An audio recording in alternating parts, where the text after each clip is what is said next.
नमस्कार, मी डॉक्टर अमित ढवस, डायबेटॉलॉजिस्ट, मधुमेह तज्ज्ञ। आज आपण अतिशय महत्त्वाच्या अशा टॉपिकवर बोलणार आहे। जसं तुम्हाला सगळ्यांना माहिती आहे की रक्तामधलं साखरेचं प्रमाण वाढलं म्हणजे आपल्याला मधुमेह हा आजार होतो। त्याचप्रमाणे आज अशा टॉपिकवर बोलणार आहे ज्याच्यामध्ये लघवीमधलं प्रोटीनचे प्रमाण जर वाढले तर त्याला म्हणतात डायबेटिक प्रोटीनुरिया। तर डायबेटिक प्रोटीनुरिया जसं मी सांगितलं की युरिनमधलं प्रोटीनचं प्रमाण वाढणे। बरं, हे का बरं होते? त्याच्यामध्ये आपल्या लघवीचं प्रमाण जर प्रमाणाच्या बाहेर वाढलं तर त्याला मायक्रोअल्बुमिनुरिया असे म्हणतात। तर लघवीचं प्रमाण डायबिटीजमुळे वाढल्यामुळे, लघवीमधलं प्रोटीनचं प्रमाण वाढल्यामुळे प्रॉब्लेम्स, किडनीचे आजार वगैरे चालू होतात, जेणेकरून आपल्या शरीरावर सूजन येणे, आपल्याला भूक कमी लागणे, किडनीचं डॅमेज होणे। याच्या मागचं कारण काय असायला पाहिजे?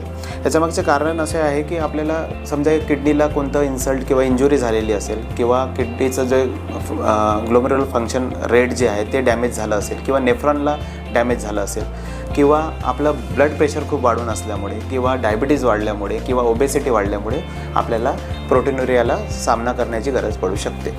तर ट्रान्झिएंट प्रोटीनुरिया, ज्याच्यामध्ये कधी आपण खूप एक्सरसाइज करतो, किंवा आपल्याला ताप येते, किंवा स्ट्रेस लेवल वाढल्यामुळे सुद्धा आपल्या लघवीमधून प्रोटीनचा लॉस होतो। तर याच्यात मी काही असे महत्त्वाचे स्टेप्स सांगणार आहे की जेणेकरून आपल्याला डायबिटीजमुळे प्रोटीनुरिया थांबवता आलेला पाहिजे, नाहीतर पुढे जाऊन आपल्या किडनीचं डॅमेज चालू होऊन जाते। आम्ही एक रूटीन टेस्ट करतो, युरिन मायक्रोअल्बुमिन म्हणून। ती टेस्ट केल्यावर असं कळते की युरिनमधून जर प्रोटीनचा लॉस जास्त होत असेल तर आपण त्याला वेळेच योग्य निदान करून त्याला आटोक्यात आणणं खूप गरजेचं आहे। काही स्टेप्स आहेत। आपल्या चुका काय होतात ते मी अगोदर सांगतो की आपण डोकं दुखतं आहे, किंवा अंगपाय दुखते, किंवा कधी पण आपण स्टेरॉइड्सचा अतिवापर, किंवा आपण पेनकिलर NSAID म्हणतो ते आपण मेडिकलमधून घेऊन खातो, तर तो आपण टाळायला पाहिजे। डॉक्टरच्या प्रिस्क्रिप्शननुसारच औषध घेणं योग्य असते डायबिटिक पेशंटला। त्याच्यानंतर मग आपल्या शरीरामध्ये आपण मिठाचे प्रमाण जर अति प्रमाणात मीठ घेत असेल, किंवा आपली BP खूप जास्त वाढत असेल, किंवा आपली लाईफस्टाईल जीवनशैली जी आपली अनहेल्दी आहे, किंवा आपण डायबिटीजला कंट्रोल करून नाही ठेवलं तर आपल्या शरीरामध्ये प्रोटीनुरिया वाढतं। मग याला रोकथाम करायसाठी आपण काय करायला पाहिजे? याला रोखायसाठी आपल्याला शुगरला आटोक्यात ठेवायला आवश्यक आहे। त्यासाठी SGLT2 नावाचे टॅबलेट्स चालू झाले आहे, मेडिसिन आलेलं आहे, न्यूअर वंडर ॲडव्हान्सेस आलेले आहे, त्याचा आपण योग्य प्रमाणात वापर करायला पाहिजे। डाईटमध्ये मॉडरेट प्रोटीन म्हणजे एकदम समतोल असा प्रोटीनचा आहार घ्यायला पाहिजे, म्हणजे 0.8 ग्रॅम पर kg बॉडी वेटच्या नुसार आपण प्रोटीनचं इंटेक करायला पाहिजे, जेणेकरून आपल्या प्रोटीनचं इंटेकसुद्धा मॉडरेट अमाऊंटमध्ये पाहिजे। आणि बीपीला कंट्रोल करायसाठी अतिउत्साह, अति ताण, किंवा अति स्ट्रेस पण आपण कमी करायला म्हणजे अवॉइड करायला पाहिजे, किंवा दुसरे घटक असेल जसं मिठाचं सेवन आहे त्यालाही आपण कमी करता येईल।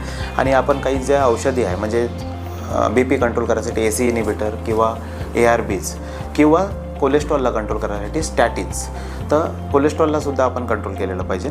स्टॅटिन्समध्ये पण रोजुवास्टॅटिन, अटोरास्टॅटिन नावाचे ड्रग्स वगैरे आपण घ्यायला पाहिजे। आणि विटॅमिन D3 किंवा विटॅमिन D याचं सप्लिमेंटसुद्धा देऊन आपण प्रोटीनुरियाला कमी करू शकतो।